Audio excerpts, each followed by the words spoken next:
আমরা এখন layer effect এবং সিলেকশনের কিছু কমান্ড ইউজ করে পর্দায় যে প্রজেক্টটি দেখতে পাচ্ছি সেটি করব।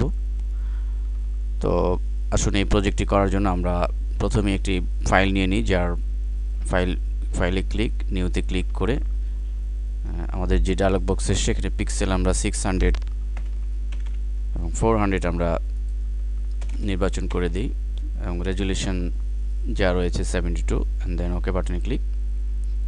তো এরপরে আমরা যে কাজটি করব, একটি লেয়ার নিয়ে নিব। তো এই জন্য আমরা লেয়ার প্যালেট হতে আমরা একটি লেয়ার নিয়ে আমরা এখানে যে ব্যাকগ্রাউন্ডে যে কালারটি রয়েছে সেই কালার দিয়ে আমরা ফিল করে দিব। তো fill paint bucket fill foreground কালারে ক্লিক করে আমরা জাস্ট এখান থেকে একটু হালকা এই কালারটি আমরা নির্বাচন করে দিলাম and then OK বাটনে ক্লিক। পেইন্ট বাকেট টুলের সাহায্যে আমরা কালারটিকে ফিল করে দিব। এরপর আমরা প্রজেক্টটি দেখে নিতে পারি। প্রজেক্টটিতে আমরা দেখতে পাচ্ছি যে আমাদের এই নিচের অংশে গাঢ় সবুজ কালারে একটা অ্যাম্বুশ ইফেক্ট। তো এটি আমরা এখন করব পর্যায়ক্রমে। তো প্রথমে আমরা এটি করার জন্য এখান থেকে এই রেক্টেঙ্গেল মার্কিং টুলটি সিলেক্ট করে আমরা একটা লেয়ার ক্রিয়েট করে নিব। প্রথমে লেয়ার নিয়ে new layer, create new layer এবং নিচের দিকে আমরা এই টুল সিলেকশন এই টুলটির সাহায্যে আমরা একটি রেক্টেঙ্গেল ড্র করব। তো ড্র হলো। এরপর আমাদের এই গাঢ় সবুজ কালারটি ফিল করতে হবে। যেন ফোরগ্রাউন্ডে ক্লিক করে আমাদের গাঢ় সবুজ কালারটি নিয়ে আসতে হবে পিকার থেকে। তো এই কালারে আমরা ক্লিক করলাম এবং সবুজে ক্লিক করার পরে ঠিক আমরা গাঢ় কালারটি সিলেক্ট করে দেন ওকে বাটনে ক্লিক। তো এবার আমরা পেইন্ট বাকেটের সাহায্যে কালারটিকে আমাদের লেয়ারে ফিল করে দিব ক্লিক করার মাধ্যমে। এরপর আমরা এটিকে নর্মাল করব রেক্টেঙ্গেল টুলটি বাইরে ক্লিক করে। এরপর আমরা এখানে দেখুন একটি আমাদের প্রজেক্টটিতে দেখা যাচ্ছে যে একটু অ্যাম্বুশ ইফেক্ট। তো এই ইফেক্টটি আমরা এখন অ্যাপ্লাই করব লেয়ার ইফেক্ট কমান্ডের মাধ্যমে। আমরা পূর্বে আলোচনা করেছি অ্যাম্বুশ সম্পর্কে।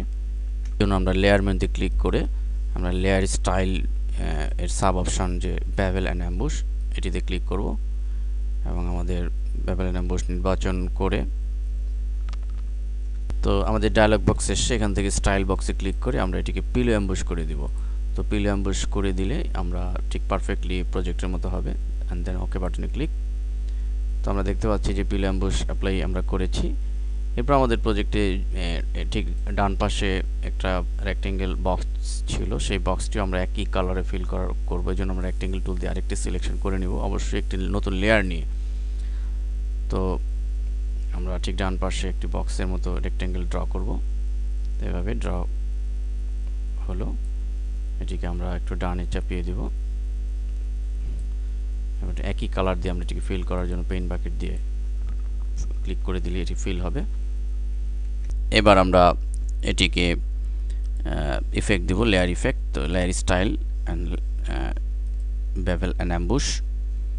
বেভেল অ্যান্ড অ্যাম্বুশের আমরা এখান থেকে যেটি বাই ডিফল্ট রয়েছে ইনার বেভেল স্টাইলটি, সেই স্টাইলটি আমরা এখানে অ্যাপ্লাই করব। তো ইনার বেভেল আমরা এখানে প্রয়োজনে দেখে নিতে পারি আমাদের স্টাইলটি একটু সরিয়ে প্রিভিউতে। তো দেন ওকে বাটনে ক্লিক। এরপর আমরা রেক্টেঙ্গেল দিয়ে এটিকে বাইরে ক্লিক করে নর্মাল করে নিয়ে এরপরে আমরা প্রজেক্টটা একবার দেখে নিব। দেখুন প্রজেক্টের মধ্যে আমরা যে বিষয়টি করেছি যে আমাদের এই রেক্টেঙ্গেল ভিতরে একটা স্কয়ার খোদাই করা এবং এন্ড লেখা যেটিও খোদাই করা ইফেক্ট রয়েছে। তো এটি করব। তো এখন আসুন আমরা এটি করার জন্য আমাদের মূল ফাইলে গিয়ে টি চেপে আমরা প্রথমে রেক্টেঙ্গেলটি সিলেক্ট করে নিব। এরপরে আমাদেরকে এটিকে গাইডলাইন দিয়ে নিতে হবে যেন আমরা এই স্কোয়ারটি পারফেক্টলি হয়। এই জন্য ভিউ মেনুতে আমরা একটা গাইড দিয়ে দিব। ভিউ মেনু রোলার নিয়ে আসবো, ক্লিক করলে আমাদের রোলারটি চলে আসবে। এখন ঠিক এই রোলারের এখানে মাউস পয়েন্টার নিয়ে মাউস চেপে ধরে যদি আমরা গাইডটি নিয়ে আসি, এখন ঠিক এই বরাবর সেট করে দিলাম। একইভাবে লেফট সাইডে যে রোলারটি রয়েছে এখান থেকে আমরা ড্রাগ করে ঠিক মাস বরাবর রোলারটি দিয়ে দিব। এরপর আমরা মুভ টুলের মাধ্যমে নর্মাল করে নিব। তো দেখুন এই গাইডটি দিয়েছি। এবার আমাদের স্কোয়ারটি তৈরি করতে হবে। তো এই জন্য আমরা স্কোয়ারটি তৈরি করার জন্য আমরা এখন যে পলিগন যে ল্যাসো টুলটি রয়েছে এটি ইউজ করতে পারি। তো পলিগন ল্যাসো টুলের মাধ্যমে প্রথমে এখানে আমরা একটি ক্লিক করব এবং একইভাবে এই পয়েন্টে আমরা যেখানে গাইড দিয়েছি এই বরাবর এটাকে কেন্দ্র করে এই বরাবর একটি ক্লিক এবং এই পয়েন্টে একটা ক্লিক সবশেষে এই পয়েন্টে ক্লিক, এবং লাস্টলি যেটা রয়েছে সেটা এই পয়েন্টে স্টার্টিং পয়েন্টে ক্লিক করে যখন গোল সার্কেল আসবে এই অবস্থায় ক্লিক করলাম। তো ক্লিক করলে পরেই আমাদের স্টার্টিং পয়েন্টে পড়েনি, এবার পড়েছে। তো এরপরে আমাদের একটি নতুন লেয়ার নিয়ে নিতে হবে অবস্থায়। নতুন একটি লেয়ার নিয়ে আমরা সেম কালারই আমরা এটাকে ফিল করে দিব। তো সেম কালারে ফিল করলে আমরা ঠিক লেয়ারে লক্ষ্য করে দেখব যে আমাদের একটি স্কোয়ার লেয়ার ক্রিয়েট হয়েছে। এবার এটিকে নর্মাল করে দিব, যদিও দেখা যাচ্ছে না, কিন্তু আমাদের যদি লেয়ার ইফেক্ট প্রয়োগ করি তাহলে এটি দেখা যাবে। তো এবার আমরা চলে যাব ইফেক্ট দেওয়ার জন্য লেয়ারে, then layer style, bevel and emboss. এখানে আমাদের যেহেতু আমাদের প্রজেক্টে ছিল যে এই ইফেক্টটি একটু খোদাই করা, তো এই জন্য আমরা স্টাইলে গিয়ে আমাদের যে পিলো অ্যাম্বুশ রয়েছে এই ইফেক্টটি আমরা দিব।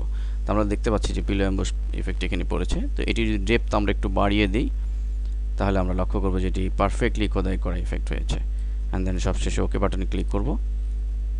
তো এরপর আমাদের বাকি এখানে যে কাজটি করতে হবে যে এন লেখা, এন এই জন্যই লিখবো যে আমাদের একটা বিজ্ঞাপন, অর্থাৎ নাভানা কারের বিজ্ঞাপন, তো নাভানার এন।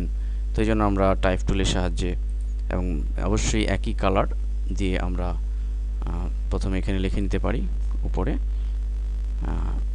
সেম কালারে আমাদের লিখতে হবে। এবং আমরা ফন্ট চেঞ্জ করে এরিয়াল ব্ল্যাক নিয়ে নিলাম, সাইজ আমরা বাড়িয়ে আমরা এখানে 30 করে এন্টার দিব। এরপর আমরা লিখব ক্যাপস লেটারে এন লিখলাম। তো এন লেখা হলে আমরা এটিকে মুভ টুলের সাহায্যে ড্র্যাগ করে আমরা সোজা এখানে উপরে নিয়ে আসব, এই অবজেক্টটির উপরে। তো অবজেক্টের উপরে নিয়ে আসার পর দেখা যাচ্ছে না, কারণ একই কালার, এই জন্য আমাদের ইফেক্ট দিতে হবে। এই যে আমরা একইভাবে লেয়ার স্টাইলে চলে যাব ইফেক্ট দেওয়ার জন্য, layer style and then bevel and emboss. এবং আমাদের এটিও পিলো অ্যাম্বুশ দিতে হবে, যেহেতু আমরা এটিকে খোদাই করা ইফেক্টটি অ্যাপ্লাই করতে চাই। তো এই জন্য আমরা স্টাইলে গিয়ে পিলো অ্যাম্বুশ এটি দিলাম, এবং একইভাবে আমরা ডেপথকে বাড়িয়ে দিতে পারি, ডেপথ বাড়িয়ে দিলাম অ্যান্ড দেন ওকে বাটনে ক্লিক। এরপর লেখাটিকে আমাদের সাইজ বড় করতে হবে, কন্ট্রোল টি চেপে আমরা লেখাটির সাইজকে বড় করে নিব।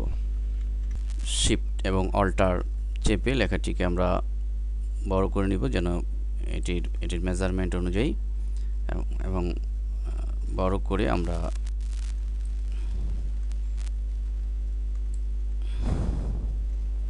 এনে এটিকে আমরা এন্টার চাপলে এটি সেট হবে। এরপর আমরা এটিকে গাইডটাকে দূর করতে পারি, ভিউ মেনু হতে আমরা গাইডটিকে ক্লিয়ার গাইড কমান্ডের মাধ্যমে আমরা গাইডটিকে দূর করে দিলাম, যেহেতু আমাদের গাইডের এখন আর প্রয়োজন নেই। এরপর আমরা প্রজেক্টটি একবার দেখে নেই।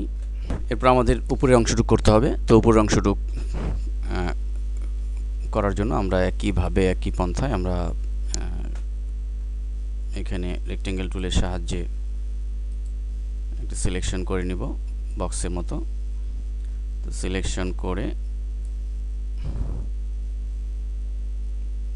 একইভাবে আমাদের একটা লেয়ার নিয়ে নিতে হবে, কারণ লেয়ার না নিলে আমরা পরবর্তীতে এটিকে মডিফাই বা চেঞ্জ করতে পারবো না। এই জন্য আমাদের আলাদা আলাদা লেয়ারে আমরা কাজ করব।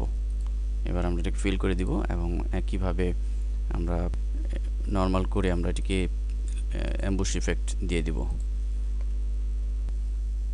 এবং এখানে আমরা এটির সব দিকে একটা ব্যালেন্স রাখার জন্য আমরা এই লেয়ারটি সিলেক্ট করে লেয়ার 3টিকে আরেকটু বড় করে নিতে পারি।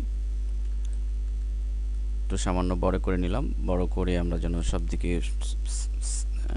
সিমিলার থাকে, একটু সামান্য বড় করে আমরা এন্টার কি চাপবো। এরপর আমরা প্রজেক্টটি একবার দেখে নিই। প্রজেক্টটিতে আমরা লেফট অংশে যেটি করেছি সেটি হচ্ছে যে একটি গাড়ি। তো এই ধরনের গাড়ি ইমেজ যদি আপনার থাকে, অথবা আমাদের যে সোর্স ফাইল রয়েছে সেখানে আমরা প্রজেক্ট করার সুবিধার্থে এই সমস্ত ইমেজ দিয়ে দিয়েছি। এবার আমরা গাড়ির ছবিটি নিয়ে আসবো। তো এই গাড়ির ছবিটি নিয়ে আসার জন্য আমাদের এই গাড়িটি আমরা নিব, এই গাড়িটি আমাদের ব্যাকগ্রাউন্ড থেকে কেটে নিয়ে আসতে হবে। এই জন্য আমরা বিভিন্ন কমান্ড ইউজ করতে পারি।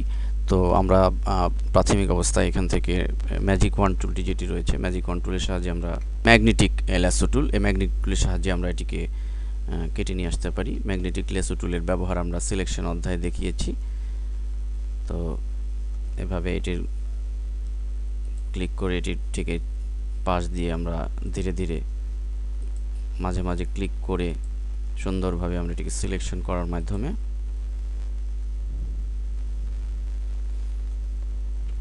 এভাবে ম্যাগনেটিক টুলের সাহায্যে আমরা সিলেকশন করে আমরা এই অংশটুকে কপি করে কন্ট্রোল সি চেপে আমরা আমাদের যে মেইন ডকুমেন্ট রয়েছে, মেইন ফাইল রয়েছে, সেটিতে আমরা নিয়ে এটিকে পেস্ট করে দিব। তাহলে আমাদের কারের ছবিটি পেস্ট হবে। তো আমাদের এটিকে ছোট করতে হবে। এভাবে আমরা শিফট অল্টার চেপে এটি কারের ছবিটিকে আমরা ছোট করে আমরা আমাদের যে ডিজাইনের বাম পাশে আমরা, যেহেতু এটি একটি কারের অ্যাড, তো আমরা এই জন্য বাম পাশে আমরা এটিকে সেট করে দিলাম। সেট করে আমরা এন্টার দিয়ে দিতে পারি নর্মাল করার জন্য। তো এভাবে ম্যাগনেটিক টুলের সাহায্যে আমরা যে কোনো ইমেজ থেকে কোনো অংশকে কেটে নিয়ে আসতে পারি। যদিও ফটোশপে আরও অনেক ইম্পর্টেন্ট কমান্ড রয়েছে যার মাধ্যমে খুব নিখুঁতভাবে কেটে আনা যায়। এটা আমরা পরবর্তী অধ্যায় সময়ে এগুলো আলোচনা করব। এরপর আমরা আমাদের প্রজেক্টটিতে দেখেছি যে একটি লেখা নাভানা কার, এই লেখাটি আমরা লিখব। তো এই লেখাটি লেখার জন্য আমরা টাইপ টুলের সাহায্য নিব। টাইপ টুলে ক্লিক করব। প্রথমে টাইপ টুলে ক্লিক করলে আমাদের টাইপ টুল সিলেক্ট হবে। টাইপ টুল সিলেক্ট করে আমরা অবশ্যই এরিয়াল ব্ল্যাক ফন্টে এবং সাইজ আমরা এখানে 40 রয়েছে, 40 সাইজে, এবং আমরা এখানে স্ট্রং শার্প চেঞ্জ করে স্ট্রং দিয়ে দিব লেখাটির মধ্যে যেন একটা স্ট্রং অ্যাপিয়ারেন্স আসে। এরপরে আমাদের কালার চেঞ্জ করে আমরা এখান থেকে নেভি ব্লু কালার নির্বাচন করে দেব, যেহেতু লেখাটি নেভি ব্লু দিলে এখানে দৃষ্টিনন্দন হবে। ওকে বাটনে ক্লিক। এবার আমরা লিখব নাভানা কার। প্রজেক্টটিতে আমরা দেখে নিই যে নাভানা কারটি আমরা কিভাবে লিখেছি একটা বিশেষ স্টাইলে। যদি আমরা প্রজেক্টটিতে প্রথমটি বড় হাতে এবং পরেরগুলো ছোট সাইজে লিখেছি, তো আমরা এই ধরনের করতে পারি। তো আসুন এখন আমরা এটির মধ্যে স্টাইল ইফেক্টের মাধ্যমে এটিকে আমরা হাইলাইট করি। তো এই জন্য আমরা লেয়ারে চলে গিয়ে লেয়ার স্টাইল, এবং এখান থেকে বেভেল এন্ড অ্যাম্বুশ নির্বাচন করে আমরা যে ডায়লগ বক্স আসবে সেখানে আমাদের স্পেসিফিক, আমরা একটু দেখে নিব আমাদের এই ডায়লগ বক্সটি একটু মুভমেন্ট করে এর যে টাইটেল বার রয়েছে, তো ব্যাবিলন অ্যাম্বুশ এখানে রয়েছে। এখানে আমাদের মূলত একটি টেক্সচার ইফেক্ট দিতে হবে। তো টেক্সচার এখানে ক্লিক করে ব্যাবিলন অ্যাম্বুশ অবশ্যই আমাদের সিলেক্ট থাকতে হবে। এরপরে আমাদের টেক্সচার অ্যাপ্লাই করতে হবে। তো টেক্সচার অ্যাপ্লাই করলে আমরা টেক্সচার পাবো। টেক্সচার নির্বাচন করে আমরা এই ডান পাশে যে প্যাটার্ন রয়েছে এর বক্সে ক্লিক করব। এখান থেকে আমরা টেক্সচার স্পেসিফিক করে দেব। এখানে বেশ কিছু টেক্সচার রয়েছে, যে কোনো টেক্সচার দিয়ে আমরা প্রিভিউ দেখে নিব যে কোন টেক্সচারটি আমি চাই, অর্থাৎ কোন টেক্সচারটি আমার লেখাকে আকর্ষণীয় করে তুলবে। তো আমরা এই টেক্সচারটি ইউজ করতে পারি। তো এই টেক্সচারটি ইউজ করে আমরা ওকে বাটনে ক্লিক করব। তার আগে আমরা এখানে প্রজেক্টে তো একটি ড্রপ শ্যাডো দিয়েছি, তো ড্রপ শ্যাডো আমরা দিতে পারি এখান থেকে ড্রপ শ্যাডো নির্বাচন করে। তো ড্রপ শ্যাডো নির্বাচন করে অবশ্যই আমাদের এখানে অপাসিটি একটু কমিয়ে দিতে হবে। অপাসিটি কমিয়ে এবার আমরা ফাইনালি ওকে বাটনে ক্লিক করব। তো এরপরে আমরা পুরো প্রজেক্টটি আমরা পর্দায় এনে আমরা দেখে নিব যে আমাদের প্রজেক্টটি কমপ্লিট হয়েছে কিনা। দেখুন আমরা প্রজেক্টটি করেছি। তো এভাবে আমাদের লেয়ার স্টাইল এবং ফটোশপের বিভিন্ন কমান্ড ইউজ করে আমরা এই জাতীয় প্রজেক্ট, এটি একটি অ্যাড নাভানা কারের তৈরি করা হয়েছে। এই ধরনের স্যাম্পল অ্যাড আপনারা তৈরি করে আপনাদের ডিজাইন স্কিলকে বাড়াতে পারেন।